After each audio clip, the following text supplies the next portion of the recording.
नमस्कार साथियों, हमारे सभी शिक्षकों का बहुत बहुत हार्दिक स्वागत है 12वीं पाठशाला में। हमारे चैनल को सब्सक्राइब करें, लाइक करें, हो सके तो अधिक से अधिक शेयर करें। आज हम बाल विकास एवं शिक्षा शास्त्र या पेडोलॉजी इसके कुछ क्वेश्चन जो प्रीवियस ईयर पूछे गए कुछ क्वेश्चनों का अध्ययन करेंगे। एक एक क्वेश्चन को हम देखते हैं क्या होता है। पहला क्वेश्चन क्या है? पाठ्यक्रम। क्या है? पहला क्वेश्चन है कि पाठ्यक्रम कैसा होना चाहिए। किसी भी विद्यालय का जो पाठ्यक्रम होता है, सिलेबस बुक कैसा होना चाहिए? क्या छात्र केंद्रित होना चाहिए? क्या विद्यालय केंद्रित होना चाहिए? क्या शिक्षक केंद्रित होना चाहिए? क्या समाज केंद्रित होना चाहिए? तो इस क्वेश्चन को हल करने के लिए हमें यह सोचना पड़ेगा कि भाई पाठ्यक्रम किसके लिए बना? पाठ्यक्रम किसके लिए बना है? पाठ्यक्रम उस विद्यार्थी के लिए बना है, तो पाठ्यक्रम कैसा होना चाहिए? विद्यार्थी केंद्रित ही होना चाहिए। कैसा होना चाहिए? विद्यार्थी केंद्रित। चलिए दूसरा क्वेश्चन देखते हैं हम।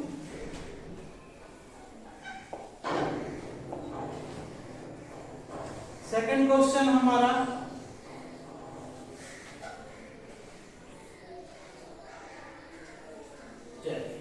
सेकंड क्वेश्चन है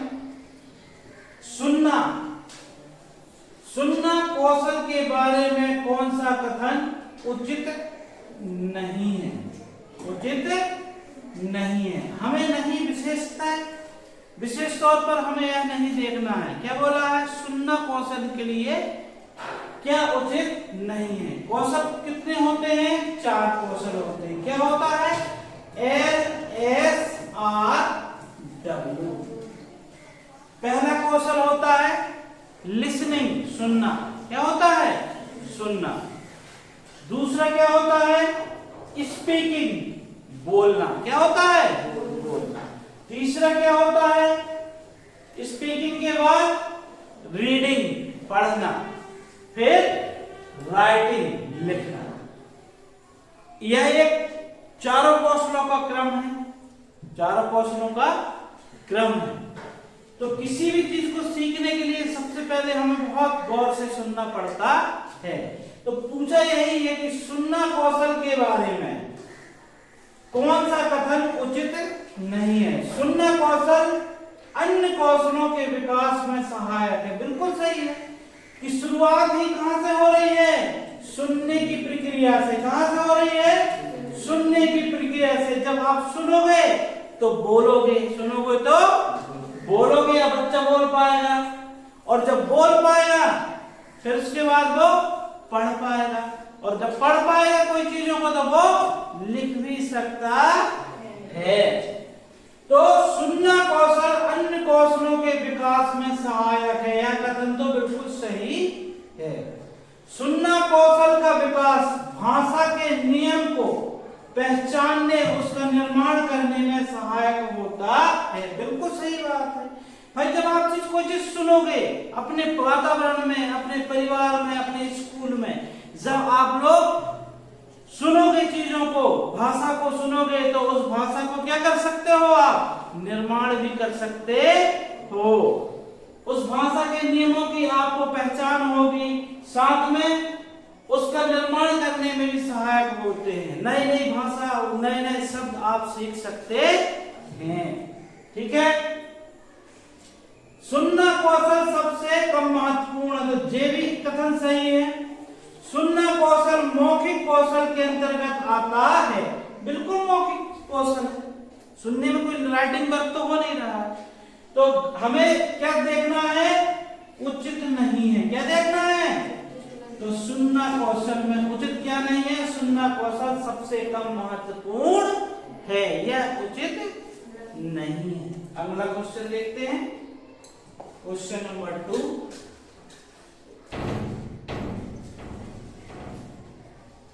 आप देखेंगे निम्नलिखित क्वेश्चन नंबर 2 में क्या है? निम्नलिखित में से शिक्षण प्रतिमान प्रतिमान, निम्नलिखित में शिक्षण प्रतिमान के का तत्व खालिस्तान है। शिक्षण प्रतिमान का तत्व खालिस्तान है। क्या लक्ष्य है, क्या उद्देश्य है? उद्देश्य एवं संरचना एवं सामाजिक प्रणाली या मूल्यांकन एवं मूल्यांकन। केवल उद्देश्य एवं संरचना होगी, केवल सामाजिक प्रणाली एवं मूल्यांकन होगा, या केवल लक्ष्य एवं उद्देश्य? सबसे पहले प्रतिमान का मतलब क्या होता है बच्चे? आदर्श या मॉडल भी होता है। शिक्षक साथियों, प्रतिमान का मतलब क्या होता है कि आपका मॉडल क्या है? मॉडल निम्नलिखित में से शिक्षण प्रतिमान है, शिक्षण के आदर्श के तत्व खालिस्तान होते हैं। कौन कौन से तत्व शिक्षण के आदर्श है? तो इसमें आएगा आपका नंबर 1 सही होगा। लक्ष्य होंगे, उद्देश्य होंगे, उद्देश्य एवं संरचना होगी, सामाजिक प्रणाली एवं मूल्यांकन होता है। लास्ट में क्या होता है? मूल्यांकन। लक्ष्य क्या होते हैं और उद्देश्य क्या होते हैं? लक्ष्य जो होते हैं वो दीर्घकालिक होते हैं। क्या होते हैं? दीर्घकालिक। कि किसी व्यक्ति को पढ़ा लिखा के या हम कोई क्लास पढ़ा रहे हैं तो उसका उद्देश्य लक्ष्य क्या है हमारा? कि उसको नॉलेज देना, साथ में अगली क्लास में पहुंचाना। उद्देश्य क्या होते हैं? जब मान लो छोटे छोटे उद्देश्य होते हैं, हम पहला अध्याय चालू किए, उसमें कुछ टॉपिक पढ़ाए, जब बच्चा वो सीख गया मतलब उसका एक उद्देश्य पूरा हो गया। ऐसे बहुत सारे उद्देश्य जब पूरे होंगे तो हम कहां पहुंच जाएंगे? लक्ष्य में। कहां पहुंच जाएंगे? लक्ष्य में। संरचना एवं सामाजिक प्रणाली एवं मूल्यांकन, अंत में उस स्टूडेंट का क्या होगा? मूल्यांकन होगा। ठीक है, जिससे हम क्या निर्धारित कर देंगे? प्रतिमान, शिक्षण प्रतिमान निर्धारित कर देंगे। चलिए अगला क्वेश्चन देखते हैं।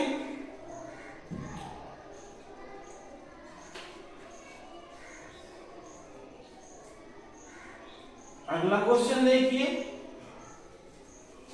ओके, देखो और लिखो शिक्षण विधि प्रयुक्त होती है। कौन सी शिक्षण विधि है? देखो और लिखो। क्या निबंध रचना में होगी, क्या मौखिक रचना में होगी, शुद्ध अभिव्यक्ति में होगी, या दिए गए सभी विकल्पों में? देखना है और लिखना है। देखो आप इन जो हमारे विकल्प दिए हुए हैं इनसे भी आंसर निकाल सकते हैं। मौखिक रचना, अरे मौखिक रचना है मतलब मौखिक बोल बोल के लिख रहे हैं, तो देखना तो वहां आएगा ही नहीं ना, सिर्फ लिखना आ रहा है ना। शुद्ध अभिव्यक्ति, शुद्ध अभिव्यक्ति में, तो शुद्ध अभिव्यक्ति में नहीं होगा, सिर्फ किसमें होगा? ये नंबर 1 निबंध रचना में होगा। किसमें होगा? निबंध रचना में होगा। ठीक है बच्चों, शिक्षक साथियों, ठीक है।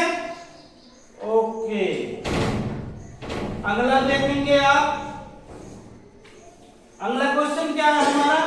उद्देश्य जिसका संबंध हमारे ज्ञान के पुनः स्मरण, पहचान या बौद्धिक क्षमता एवं कौशल विकास से है।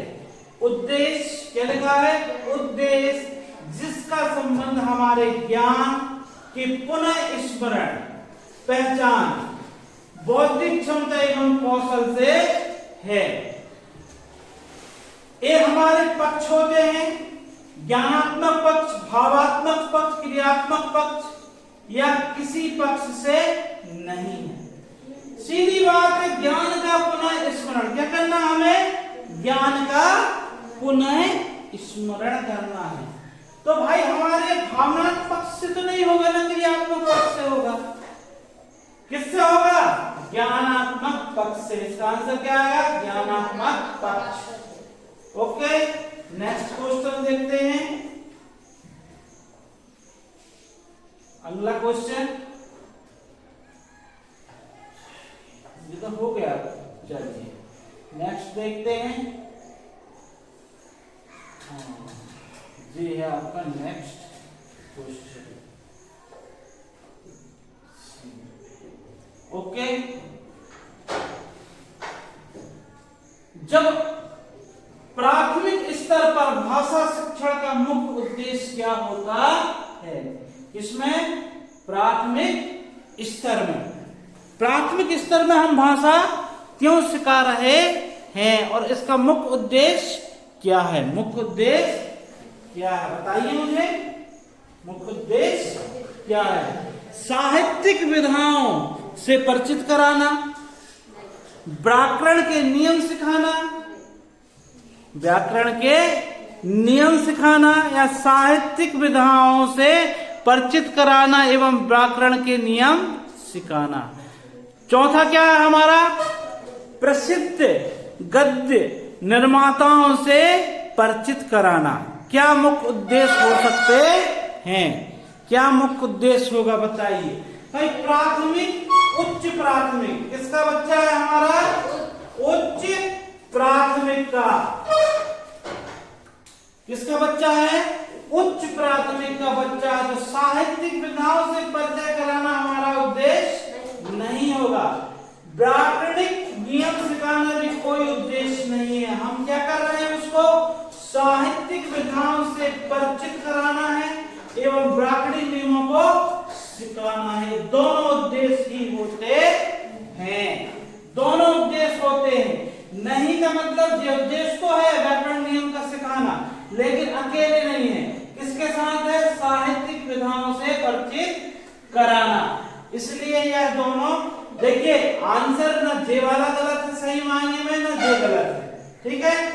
लेकिन जब हमें दोनों एक साथ दिए होंगे, दोनों ही एक साथ दिए होंगे, तो हमें सम्मिलित वाला विकल्प को ही चुनना है, क्योंकि वो यहाँ पर आपको ललचा रहा है। क्या कर रहा है? ललचा रहा है कि आप जैसे ही पढ़े साहित्यिक विधाओं से परिचित कराना, आप राइट का निशान लगा दें, नीचे पढ़े ना। इसलिए 4 के 4 जो विकल्प होते हैं उनको सम्मानित शिक्षक साथियों और भविष्य में बनने वाले जो भी शिक्षक हैं जो टेट की तैयारी करते हैं, आपको ध्यान रखना है। कृपया करके आपको चारों विकल्पों को ध्यान से पढ़ना, उनमें से जो सबसे अच्छा उत्तर होगा उसको भी टिक करना है।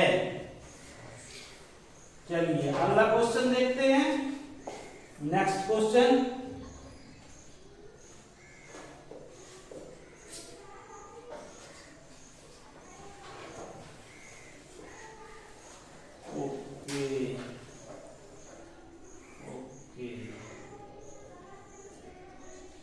ठीक है। निम्नलिखित में से व्याख्यान विधि के केंद्रीय बिंदु क्या होता है? व्याख्यान विधि का, व्याख्यान समझते हो? लेक्चरर क्या होता है? लेक्चर देना। क्या होता है?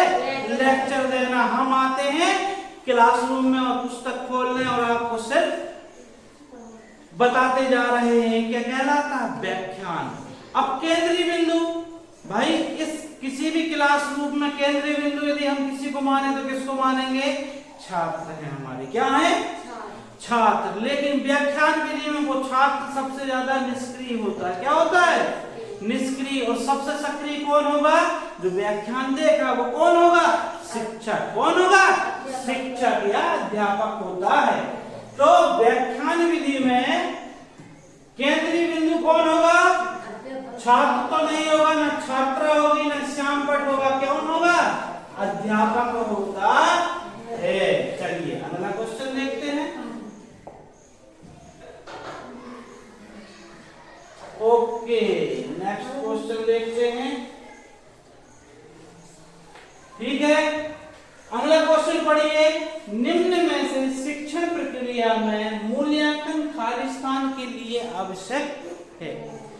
देखिए शिक्षण प्रक्रिया मतलब जो हम पढ़ाते हैं किसी को, तो भाई मूल्यांकन किसके लिए आवश्यक है? क्या पास करने के लिए आवश्यक है कि बच्चे को प्रमोट कर दे इसलिए मूल्यांकन लेना है? हो सकता है कारण ये भी हो, लेकिन ये मूल कारण नहीं है। मूल्यांकन शिक्षण प्रक्रिया मतलब लगातार क्यों होना चाहिए? शिक्षण कार्यों में सुधार के लिए, शिक्षण कार्यों में सुधार के लिए, छात्रों की उपस्थिति का स्तर जानने के लिए, भाई इससे उपस्थिति का स्तर क्या होगा, इससे उपस्थिति का स्तर में कोई अंतर नहीं पड़ता है। पड़ेगा क्या? पाठ्यक्रम में सुधार के लिए इससे कोई पाठ्यक्रम में सुधार नहीं हो जाएगा।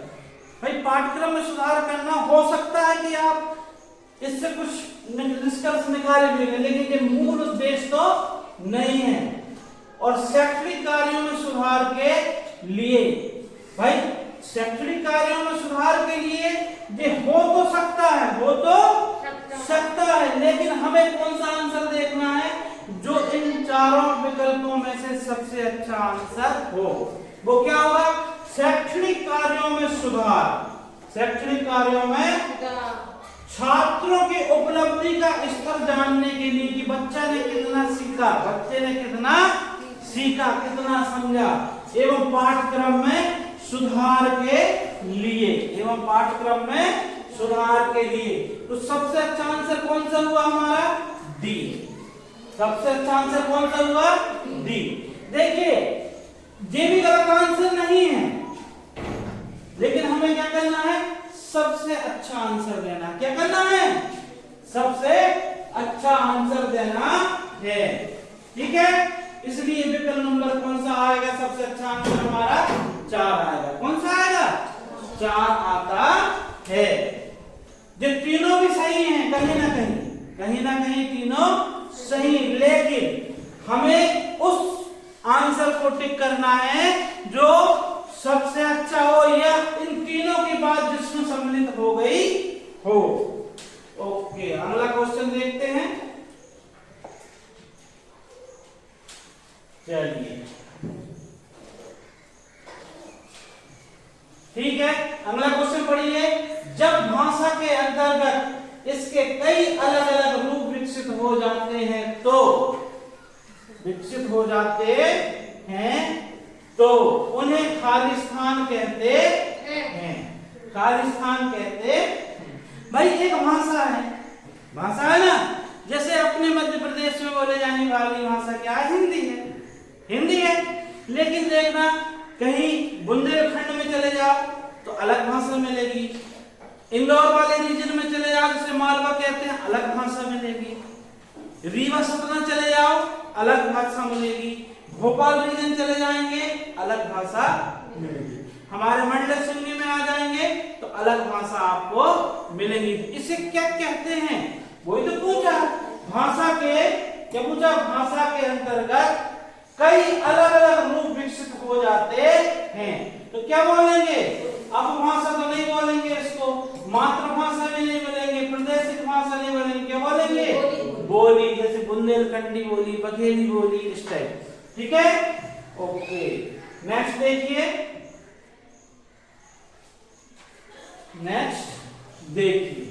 समाजवेदी शिक्षा के संबंध में निम्नलिखित में कौन सा कथन सत्य है? कौन सा कथन सत्य है? पूछा क्या है क्वेश्चन, बहुत ध्यान से पढ़ेंगे कि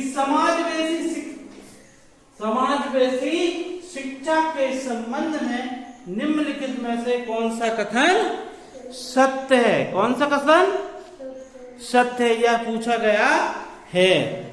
गया है ना। ओके, देखते हैं।